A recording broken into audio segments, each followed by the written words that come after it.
Yet, of course, in fact, the evidences come, there are no Taliban also there in Iraq. And yet, what he did was bombarded, war against Iraq. Large number of innocent people died. The number lost to terrorist atrocities in New York, on the World Trade Center coming down, is less than a tenth of the toll in Iraq. That kind of killing. If there is anyone who can be called a terrorist, I said this in an earlier occasion, and I repeat again. If there is anyone who can be called a terrorist, it should be George W. Bush.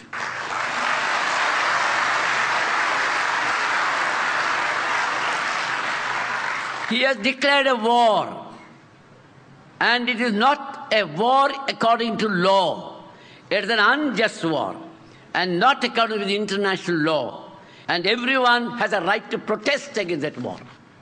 Anyone could protest. Anyone could condemn that kind of war. Be a Hindu, Christian, Muslim, fundamentalist or otherwise. You have a right to protest. Just because we protest and condemn, we cannot be considered as terrorists. One of the most difficult problems is to define terrorism. See, we talk of terrorists. Where is the definition of terrorism? How do you define terrorism? Tada did not define terrorism. Porta did not define terrorism. Only terrorist acts were defined. And those acts could be even under the Indian Penal Code. They are not different. Murder, killing, dacoity, using guns, all are under the ordinary law. But at the discretion of the police, they can use it as an act of terrorism under Tada law. If it could be broadly agreed that the deliberate killing of innocent civilians, you find this kind of definition in the dictionary.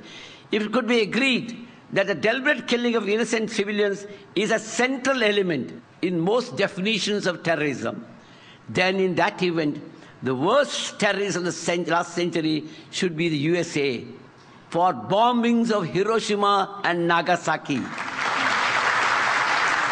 where suffering of large number of innocent people has never been healed even after 6 decades. Just killed lakhs of people in these two places. So also, the worst violators of the 21st century as it began are the USA and Great Britain. There's not much difference between George W. Bush and Lashkar-e-Taiba. Both believe in killing. Killing helps them. Killing keeps alive the tension in this region. That is what they want. That is their business. So the USA has a business of encouraging killing everywhere. It gives them a market. It gives them a market for supply of arms. So also Lashkar-e-Taiba believe in killing. It gives them a market. So while both seek to wield power, one of course with the superior power of USA, and the other of course trying to build up his own other category of power. So it has become the global war. In this way, as against terrorism becomes a permanent feature of these persons. In other words, the permanent feature of American policy is a global war. It will never come to an end. As long as the fear of terrorism is there, they are happy. As a result of this, what is happening in the rest of the world is that freedom and liberty gets curtailed. We are now gradually sliding into what is called a security society. Today, as you must have seen as we walked in, what happened to all of us? Everyone had to have a checkup. Because security, internal security. So we are going into a security society. Security is more important, not liberty. Your security. And then you must have read in the paper what is called Advanced Passenger Information System. You get into a plane in London. Within 15 minutes, your full history is sent to Bombay or whichever the destination.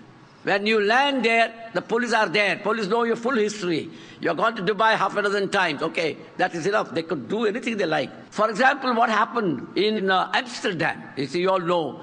They saw some people behaving in the plane. People behaving in a very suspicious way. Their appearance, their dress, their speaking language, looking like Arabs, looking at watch frequently, bearded Muslims, and burqa-clad women. Okay, all these are suspicion, character, this kind of thing. So security becomes more important.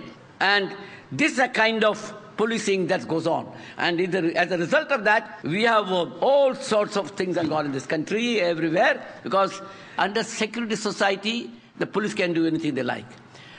Other day, you must have read that Antap Hill, somebody was found in a building which was supposed to have been neglected. Nobody was there. What happened was, the police suddenly found he was a Pakistani, they said. One doesn't know. They went and shot him, killed him. Nobody, no proof, nothing of the kind. So because the name of security, the society accepted. Society did not protest. Who was killed? Nobody knows. So the police again believe in this guy because that helps them. They don't have to prove a case.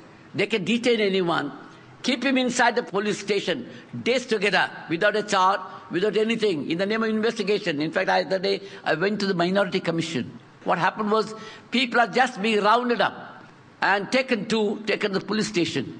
What is the law? If you are taken to the police station, if you are a witness, of course, your statement has to be recorded, and then you have to go home.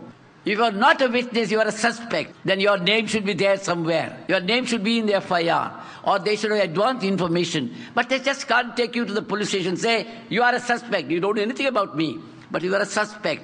You keep me, you torture me inside. You keep me for days together. No station diary entry, no report. And one fine day, you handcuff that man with another unknown person who's supposed to come from Pakistan. And they say, you are connected with this two together. This is the kind of system. So in the name of security today, police can do whatever they like. Anyone can be killed in an encounter, that's and no investigation. In the name of security, every movement of yours can be tracked. Your bank accounts, for example, your transactions, all come under the check. In the name of security, see, the other day the rule has come. In Bombay city, you can't sell or buy property. You can't rent out your house. You want to rent out, you have to go and inform the police officer.